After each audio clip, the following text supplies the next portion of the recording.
Doctor साहब, मैदे की तेज़ाबियत या एसिडिटी आई थिंक आजकल हर दूसरे बंदे का मसला है। लोग शिकायतें करते हैं कि हम भाई दवाइयाँ खा खा के भी तंग आ गए, लेकिन हमारे खट्टे डकार जो हैं वो इस तरह की चीज़ें ठीक नहीं हो रही। कैसे ठीक किया जा सकता है इसको? लाइफ में 3 चीज़ें लें, मैदे की तेज़ाबियत और एसिडिटी, 90% लोगों में ये ख़त्म हो जाएगा। अच्छा, ठीक है। खट्टे डकार और डकारें आना बार बार, ये चीज़ें सब बेहतर हो जाएंगी। नंबर 1, खाने के बाद 3 घंटे लेटना नहीं है।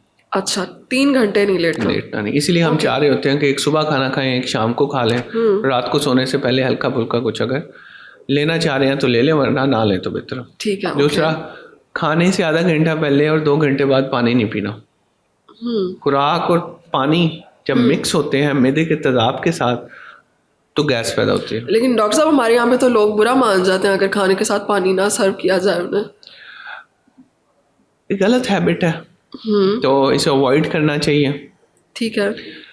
क्योंकि अब देखें, कॉन्सेप्ट है, तेजाब के ऊपर पानी डालेंगे, मैदे में तेजाब है, उसके बगैर खाना हजम नहीं हो सकता। ठीक है। खाना जाना है, तेजाब ने आ जाना है, उसे आप मिक्स कर रहे हैं, उसे हजम कर रहे हैं, ऊपर से आपने पानी डाल दिया, वो गैस तो बननी है, तो उस वजह से डकारें फिर आना शुरू हो जाती सही है। है, ठीक है। और तीसरी चीज़ ये है कि अगर आपको रिफ्लक्स वाले प्रॉब्लम हो रहे हैं तो सर की तरफ से जो बेड है उसके नीचे एक एक इंच रख के उसे कुछ 6-7 इंच ऊपर कर लें, एक जाविया बना लें। ये 3 मोटी बातें हैं।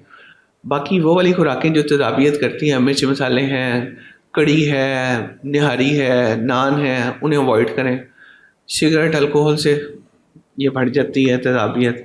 वजन अगर बढ़ा हुआ है तो उसे कंट्रोल करें। तो ये सारी चीज़ें एडिशनल है, लेकिन 3 चीज़ें जो सबसे इम्पॉर्टेंट हैं वो यही है: खाने के बाद लेटना नहीं, खाने के बाद पानी नहीं पीना, और सर की तरफ से तकिए की साइड को ईंटें रख के ऊपर कर लें। अच्छा डॉक्टर साहब, मैदे की तेजाबियत को दूर करने के लिए कुछ लोग जो हैं वो सॉफ्ट ड्रिंक्स भी ले रहे होते हैं, हालांकि आई थिंक ये डिजास्टर है फिर तो। ये तो बिल्कुल उल्ट, एक अगर तेजाबियत है तो उसे बढ़ा रहे हैं। होता ये अगर सॉफ्ट ड्रिंक लेने से एक थोड़ा सा पुश मिल जाता है, और क्योंकि उसमें सोडा है, गैस है, तो वो थोड़ा डकार आ जाता है, तो उससे सुकून मिलता है। तो लेकिन लोगों को फील होता है ये बिल्कुल एक रॉन्ग प्रैक्टिस है। तेजाबियत में आता है कि दूध भी हम अवॉइड कर रहे होते हैं, दूध भी ना लो, तो सॉफ्ट ड्रिंक तो तेजाबियत बढ़ा देती है, सिचुएशन को मजीद ख़राब कर सकता है। ठीक है। इसके अलावा कुछ सैशेस भी अवेलेबल हैं मेडिकली भी कुछ इस तरह से, वो यूज़ किए जा सकते हैं, वो हेल्पफुल होते हैं। बहुत ज़्यादा तेजाबियत हो तो ओवर द काउंटर सैशेस हैं जिसमें सोडा बाइकार्ब है। राइट। सोडा बाइकार्ब और एसिड जब आपस में मिलते हैं न्यूट्रलाइज कर देते हैं, तो उसका कभी कभार यूज़ किया जा सकता है। कभी कभार या फिर फ्रिक्वेंटली नहीं करना चाहिए। फ्रिक्वेंटली नहीं करना चाहिए। फ्रिक्वेंटली आपको चाहिए कि कोई किसी भी मेडिसिन पे ना हो, किसी भी किस्म की मेडिसिन फ्रिक्वेंटली यूज़ नहीं करनी चाहिए अनटिल कि उसकी कोई स्पेशल इंडिकेशन ना हो। जैसे शुगर के लिए शुगर की दवाएं ले रहे हैं, क्योंकि अगर नहीं लेंगे तो